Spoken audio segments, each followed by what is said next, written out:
Thank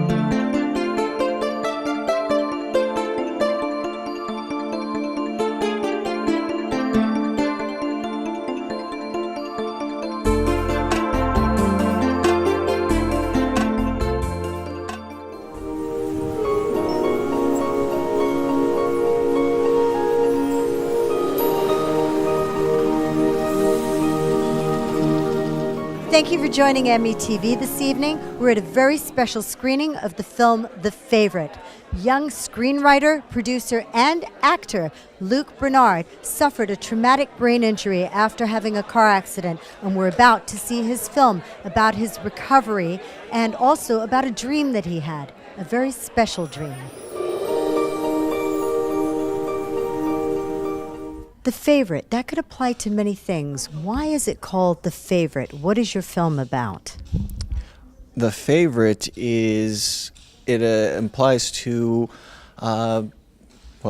in a family that has multiple siblings, there's usually rivalry between them on getting attention and who is the favorite in the family. And the film is about favoritism and in a family and between two brothers, and how oftentimes favoritism can be one's perception on whether they are or aren't the favorite in the family.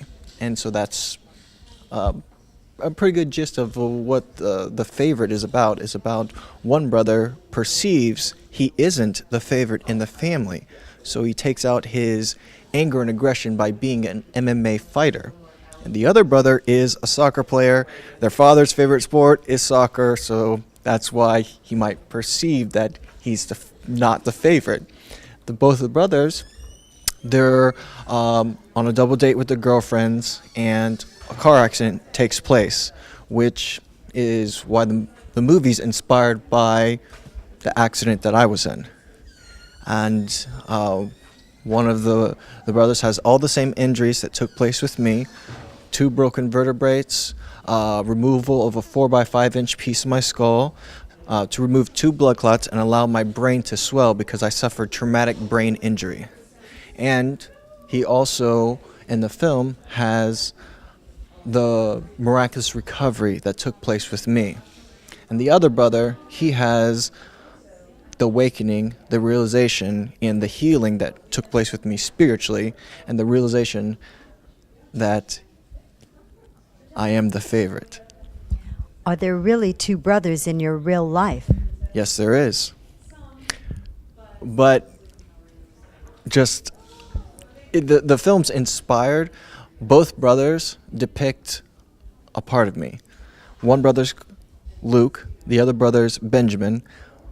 My name is Luke Benjamin Bernard. So each brother depicts a part of me, as I gave you a synopsis of the film. And so I have 4 sisters, and so the story is about 2 brothers. So it sounds very inspirational indeed, but what is the one thing that you hope that your audience will take away from your film today? Well, in today's society, people are feeling alone, hurt, and that they essentially aren't the favorite, just like I did. It's not just me thinking that I wasn't the favorite. A lot of people feel like they're not the favorite. And this film, it will bring people to the realization that I did, that they are his favorite. So that's the message of the film, and that's what I hope will bring hope, inspiration to people's lives. And I take it from what I've heard about you that you are indeed a man of faith. So has faith helped you through this whole journey? Because what you went through was quite an ordeal. Well, that's the only reason I'm here today. I wasn't serving the Lord when the car accident took place, and then he saved my life, he healed me, And that's when I came to the realization that I don't have to be a perfect Christian to be loved by God, that I am His favorite. And so that's why I'm here. The way I am today is because of God, and so because of God and my faith is why am the way I am, and how this film is even taking place and where we're at right now is because of God. Well, we want to thank you for sharing everything with our audience at METV, and we wish you the best of luck with your film. Thank you very much, Alex. Thank you. You're a dad, but you are also, for the sake of this film, what are you doing on the film? Well, I'm the producer and one of the executive producers. The film is not just a film that you produce. This film has a special message. This film has special meaning to you. What inspired the film? What did your son go through? Well, my son was in a near-fatal car accident March 9th, 2013, which I didn't expect him to live. And he had a miraculous recovery. And out of that, 6 months after the accident, he had a dream.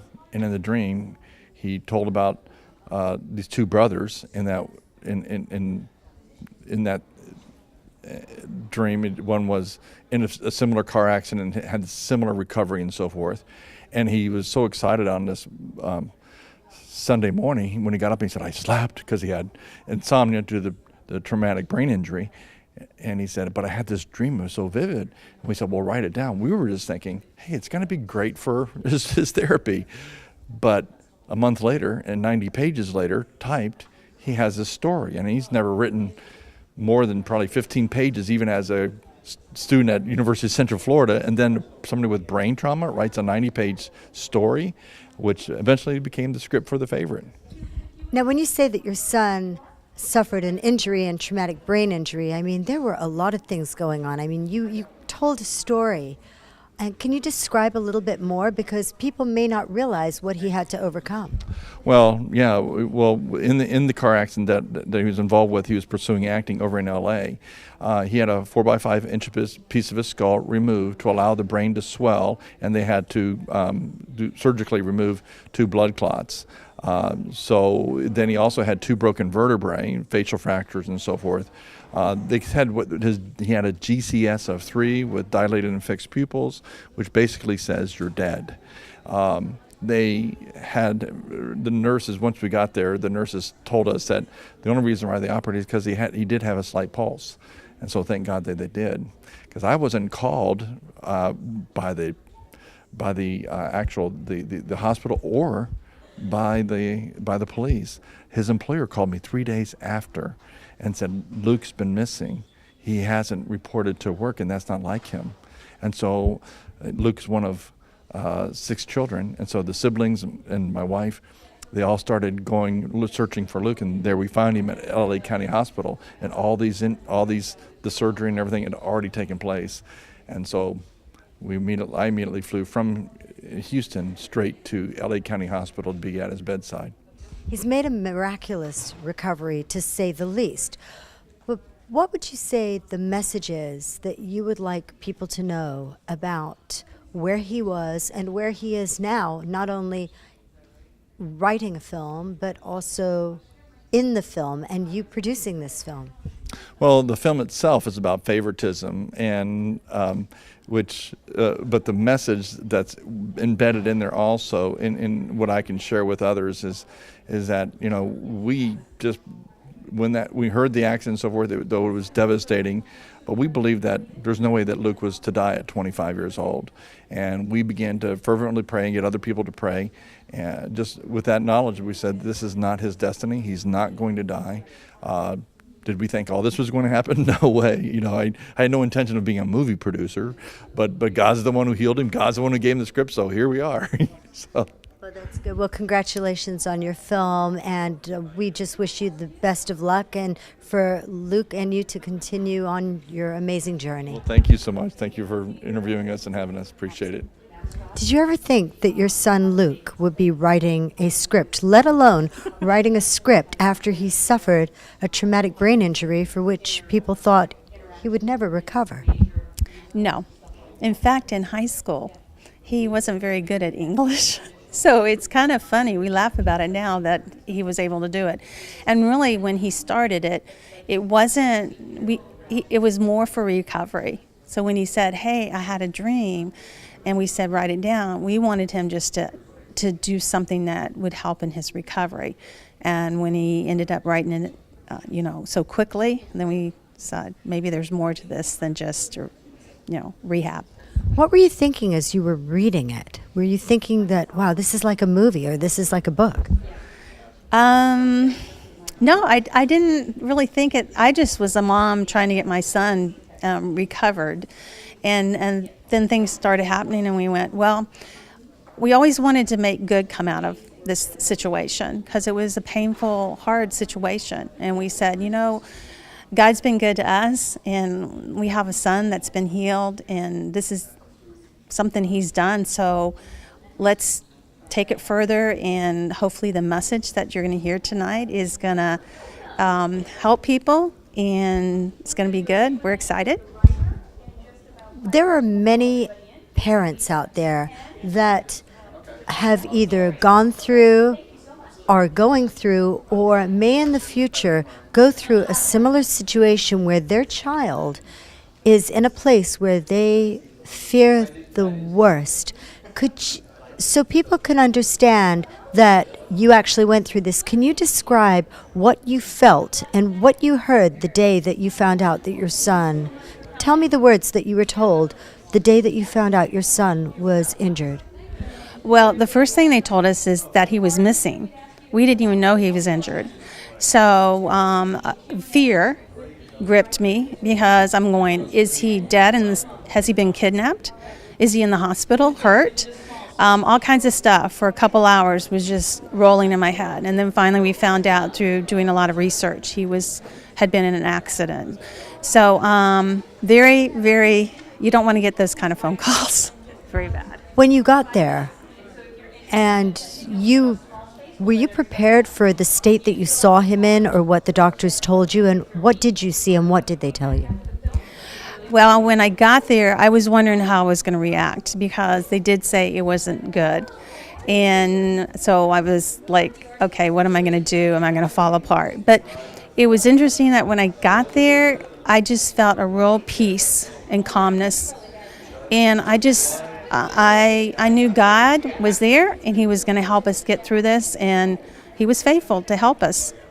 It was rough, but God helped us. So what is the message that you would like to share with other people that are going through something similar or that might go through something similar where they feel that there's no hope? What would you say to them? Well, I would say for me, God is faithful. And I know that our situation, it doesn't always end up the way we want it. We were fortunate that Luke was healed and that he, can do things now. And I know that's not always the case. So my heart hurts for people because they don't have the same outcome. But I do know no matter whether it's a good outcome or a bad outcome, that God is good and God can help you through those times. He can give you the strength to get through day by day, because it's a day by day thing, and that through family and friends and God, you can make it. And do you see a brighter future now for your son and possibly participating in creating more films? I do. In fact, we're working on the sequel.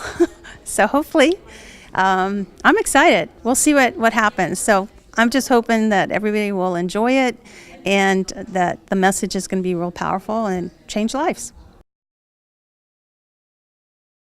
I was graduate, UCF, and I was out in LA to pursue an actor's career, ambition, dream, and that is where I was in my car accident, and 2 broken vertebrae, removal of a 5-inch piece of my skull.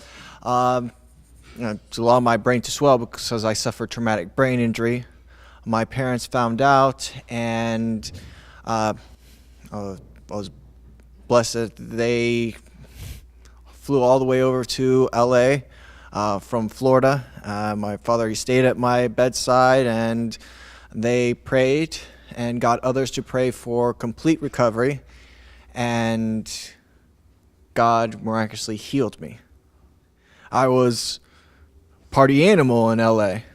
That's how I was living my life, and then God saved me and he healed me, and so that changed my perception of God and his love for us.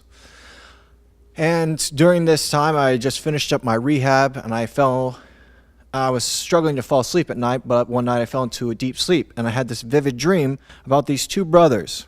One brother was Mr. Popular.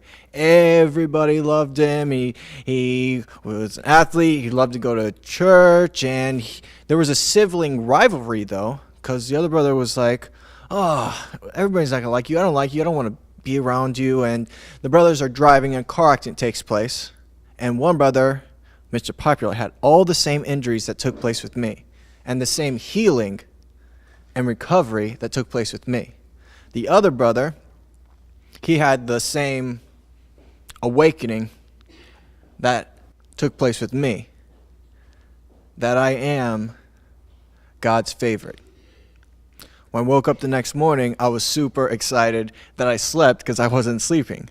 I was even more excited about this dream I had, and I felt like it was supposed to be a script and a movie, and I was supposed to write it.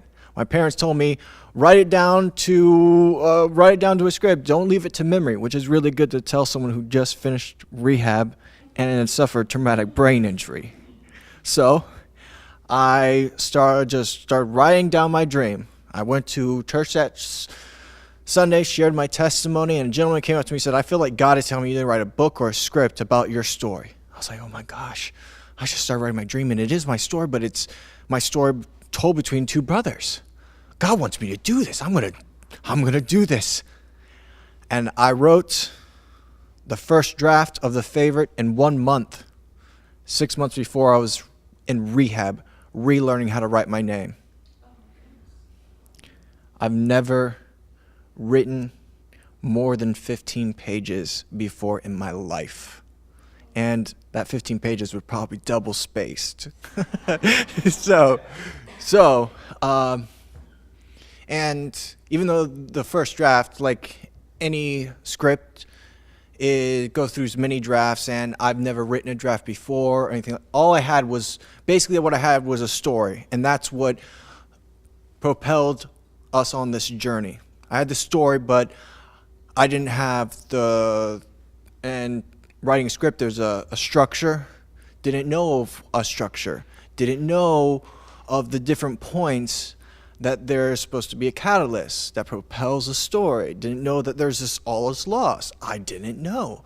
I just had this story, so I wrote the story that I had, which is a big deal because a lot of people struggle to have a story. But I had a story, I just didn't know how to tell it. So the journey was I had people consult me and tell me the way to structure my story, and got a lot of different feedbacks.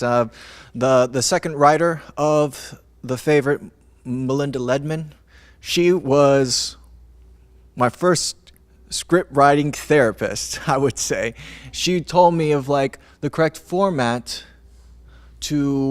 and structure of a script, and you know, people, there's different structures and formats of writing scripts, and I don't necessarily know the exact name of her particular structure, but I was getting other people to consult me, and the one that I tend to like more is the way script writing is at UCLA. That structure and format, even though all structure and formats are typically the same, there's a catalyst, there's an all is lost.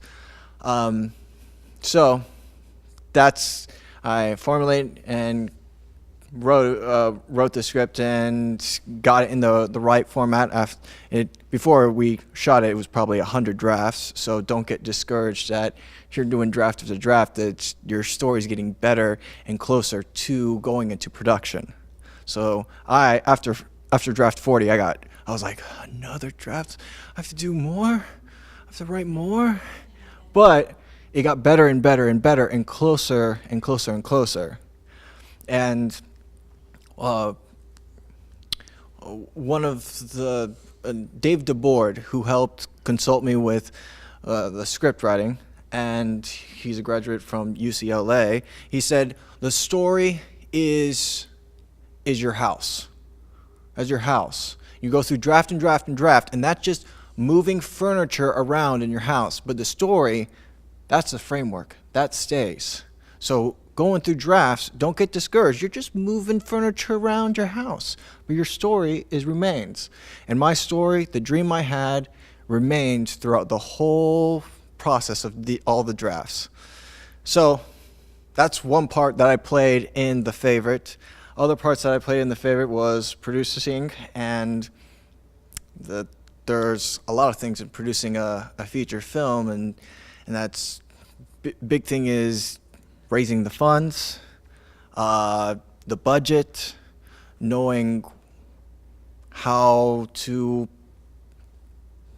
push the dollar further and further, and where to shoot the production. Okay, everyone's like, oh, we want to go to Georgia because all of these incentives. But we found out that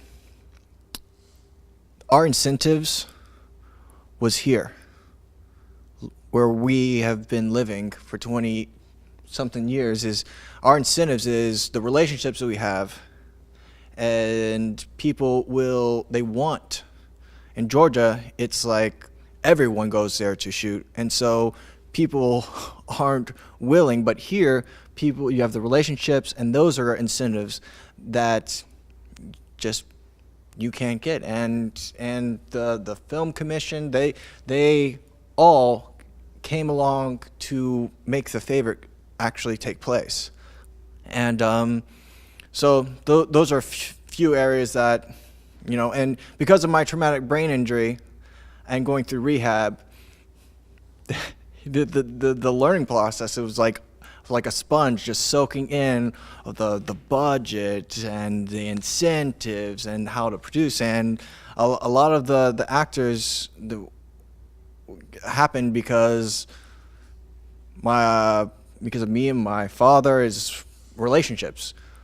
As a producer, do not burn any bridges, even if you think they're not important or they're not going to do anything. Some of the that people would think is not important, they are the people who we ended up giving some of the star actors because of that relationship. So everyone is important in the production of your film. Everyone. And you don't know until your film is wrapped. You don't know, but everyone's role is very crucial and important.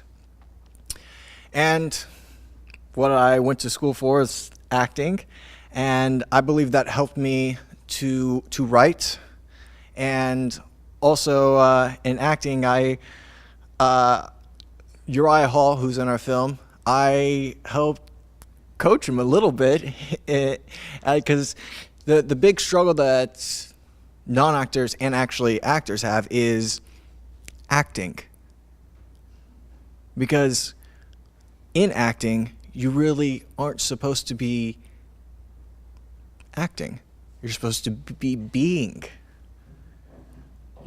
And so I told Uriah, just be yourself, man. This guy is you. So say it how you would say it. Just say it how you would say it. And don't worry about the words. Hey, let's. And so we talked through the script, so he has an idea. I'm like, okay, so you know how this scene is. You know what's gonna happen. So let's just be yourself. And there's one time that we're in the middle of production and we're at the bar, and he's like, man, I want to tell her that she's tripping. I'm like, please tell her she's tripping. please tell her. And so he said it, and that we kept that take. We kept that take. It was just great. And I know we're pressed for time, and I gave a little bit. Do we have any questions right now that you can answer? Uriah Hall is a UFC fighter. He was in the Ultimate Fighter, came runner-up.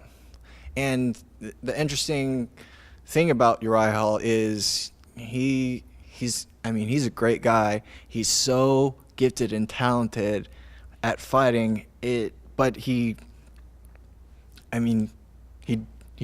doesn't. It's interesting. He doesn't like hurting people, but he's a fighter, and he's very, very good. Like, I would never want to fight him, but he doesn't want to hurt you. But I mean, if you're in an octagon, he's gonna hurt you. That's what he's gonna do. John Schneider, that through Dale Barron.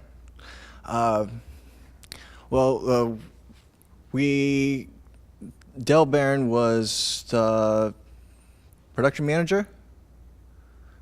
Yeah.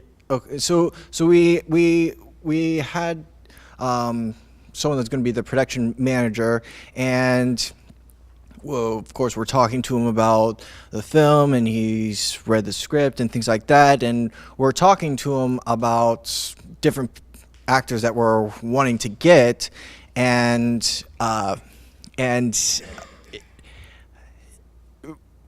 he mentioned that he just worked with John Schneider, and well, how do we feel about getting John Schneider, because he's worked with him, and so I went and go to look at some of John Schneider's things he's been in, and I was like, I want John Schneider because he looks similar to my father. So he would be great to play Daniel, and since I play one of the brothers, I was like, that is going to help me act, well, not act, because I'm going to really think that he is my father because he looks so similar. So that's how we got John Schneider, and how we got Molly Gray is my father. He knew the father of Jenna Green, or she was our wardrobe designer, and when she came along board, she of course read the script, and she mentioned that she worked with Molly Gray, who's also a very good dancer, and so that's how we were able to get Molly Gray to be in the film.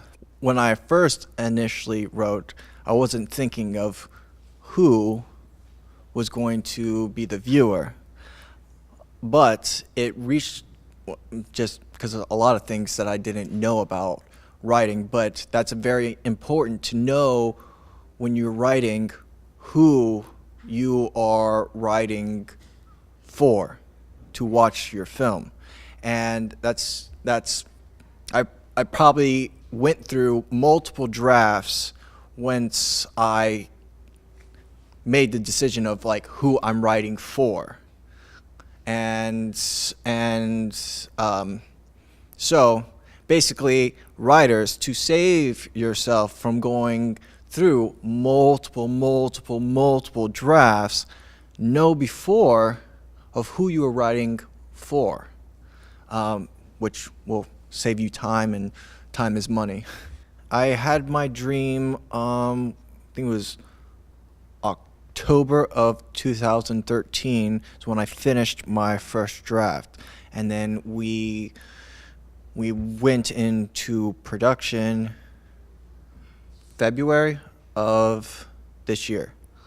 So, and the thing is, it's not that it was a script that was just sitting on the shelf. It was continually being worked throughout that. And probably because I'm a newcomer, that it went through more drafts than it would, but even though it was a great learning experience for me. So, knock on wood, it's just not going to be as many drafts next time. But, or we'll see. It was going draft after draft after draft, and then when we were going to set, we set a shoot date because we had the funds in order to break escrow to go into production. You set a date, and when a date is set, then you get your casting director, if you don't have a casting director already, and start casting the actors and actresses. Because when you are trying to cast and go to agents, they're going to want the date when the talent is going to be used, because they schedule the talent of when they're going to be booked. So if you don't have a date, they hang up. It's like that's just how it works. You have to have a date, and so you can hire them on. So when we got John Schneider, he was like, "Oh, you're in the salmon draft already? You're this far already? Oh, okay." So he realized that the amount of drafts that has been taking place. So when I was just an actor, I was just very one-dimensional. But now I can see the different aspects and the different importance of each element. And as I'm sorry for other actors, but actors can be very self-absorbed. But in reality is like, how good are you if the lighting is not on you? If the sound, you can't hear them. We aren't doing silent films anymore, as far as I don't think. but it's just helped me understand the different elements, and understanding the different elements when I'm on an element, it helped me knowing, okay, well, this is going to help here, and I need to do this, and so I can help others. So I don't know if that answered all the three elements. What an incredible guy. Go grab yourself some popcorn and a beverage, and we'll see you in the theater. Are you scheduling a title fight? Who are you? Benjamin the Favorite Bernard. You want the best to fight for the title. Let's go, Luke! Go! Hey, I'm Philip Moore, Real Salt Lake, Major League Soccer. How are you? Here's my card. Let's stay in touch. Scored 3 goals. Dad was there. Of course. Better get going. Don't you need time to powder that face? You go like this and still look better than you've been. Nice outfits. You do look better than me. I know. You always have to be the star. Some things come naturally. You being a jerk is natural. Okay, boys, this is not double date talk. Here. Daisies. I know you love them. Did I screw up? My soul is for you. Always. My Ben. Hey, you want to come see me fight tonight? We'll see, pal. Mom asked you to come to my fights and it didn't show. You've always put him first. Dad, something happened. Luke, he's hurt. What are you doing there? It's a blog. I set this up for Luke. You really think that's gonna make a difference? You know God answers prayers. Wake up, son! No, wake up! How's your brother doing? I won't talk about it. Sounds like you're going through some stuff. Yeah, well, this is how I'm dealing right here. While our pain and our grief is real, My prayer for you today is that you'll feel the peace of God that passes all understanding, and that you'll know that He loves you. Ladies and gentlemen, clear the way for Benjamin, the favorite Bernard. Look what you put us all through! I was so angry at him, I couldn't handle it anymore. I may never dance again because of you. Dad, screw up everything! Nothing I do will ever be good enough for you. And when I need you the most, you weren't there for me.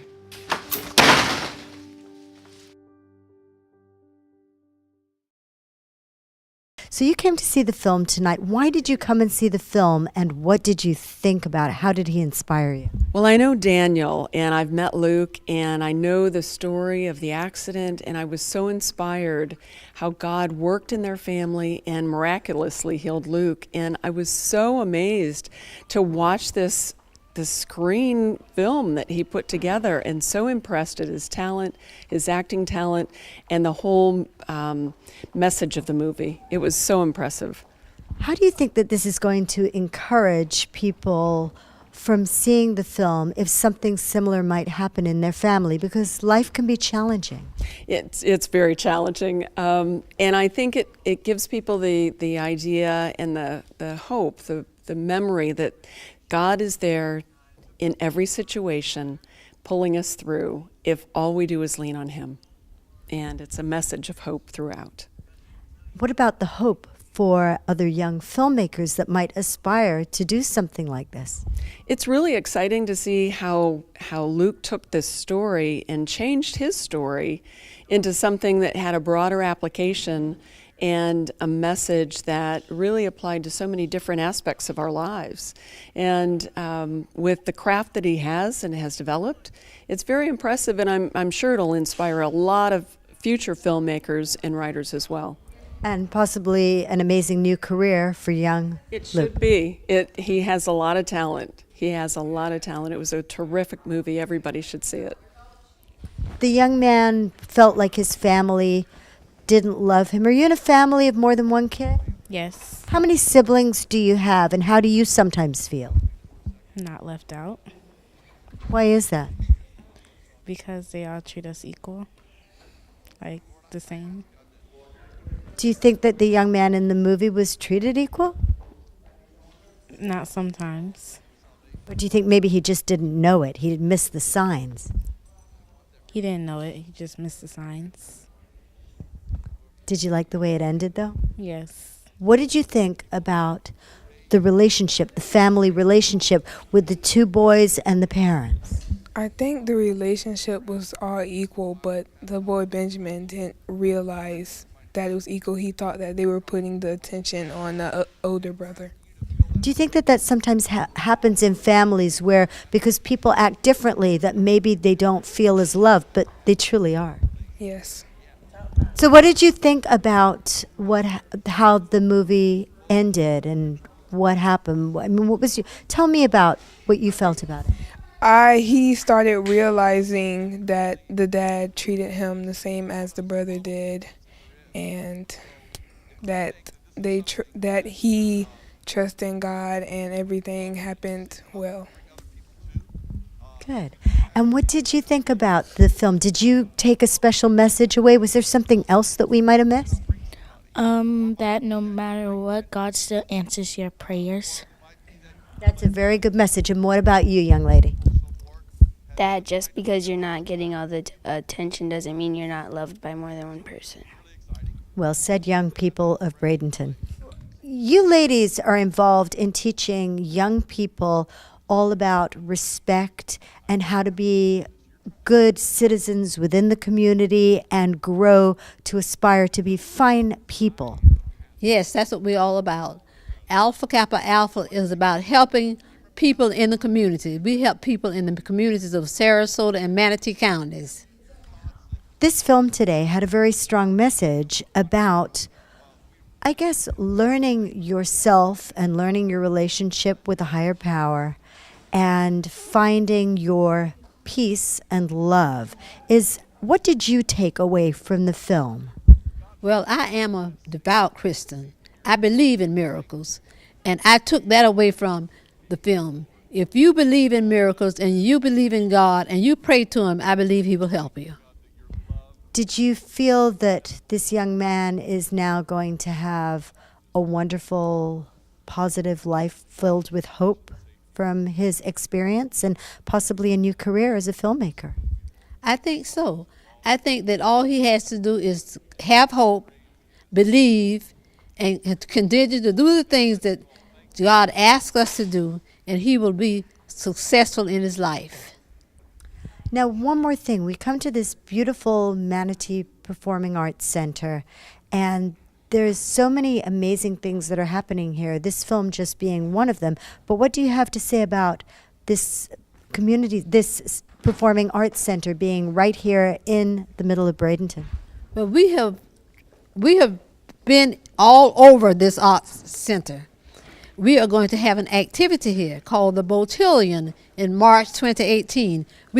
I was very impressed with it, very, very impressed. Especially when we went back and we saw all the clothing and the people that were behind the scenes doing all the things that they do here. Very impressed with this facility. Right in our own backyard in Bradenton. Thank you, ladies. Thank you. What are you leaving with? What's the message or the inspiration that you're leaving with? Well, I think there was quite a few messages in the movie that were very impacting and very heartfelt, such as the relationship between father and son, relationship us and God, the relationship with other people, how a lot of times we harbor things in our hearts that are right and wrong, how we just kind of sometimes don't forgive quick enough and what have you. So there's a lot of good things. I really enjoyed the movie, and I think it was awesome. It was really good. Well, when you say that people see things differently, two people can look at the same picture and see a completely different picture. And you kind of shook your head there. So did you see something a little different, or do you have something to add to that, Delia? No, I really liked the movie. It was really awesome. It has a great message. We're a father-son relationship. What do you think about the family is involved in the making of this film? Young Luke actually wrote it, started it, and helped produce it. Do you think that there is a future for this young man now in filmmaking? Yeah, actually, seeing that when he had the dream, that the Holy Spirit gave him the dream about writing the movie, it was awesome in a short period of time. Amazing. That's the amazing thing, that so shortly after such an accident, brain injury, how can someone, and I agree with it, had to be God, the Holy Spirit, giving him or inspiring that movie in his brain, because how else? I mean, and then the recovery, and to see him all built up like that and strong with the muscles, it's only been a few years. They said, I think it was March, the accident. That was amazing, I think. 2013, yeah. The Bernard family say that they wanted to share their son's message with all the audience and far beyond, and that they appreciate the reception they received here at the Manatee Center for the Performing Arts. I'm Alex Redmonde for METV. Thank you for joining us.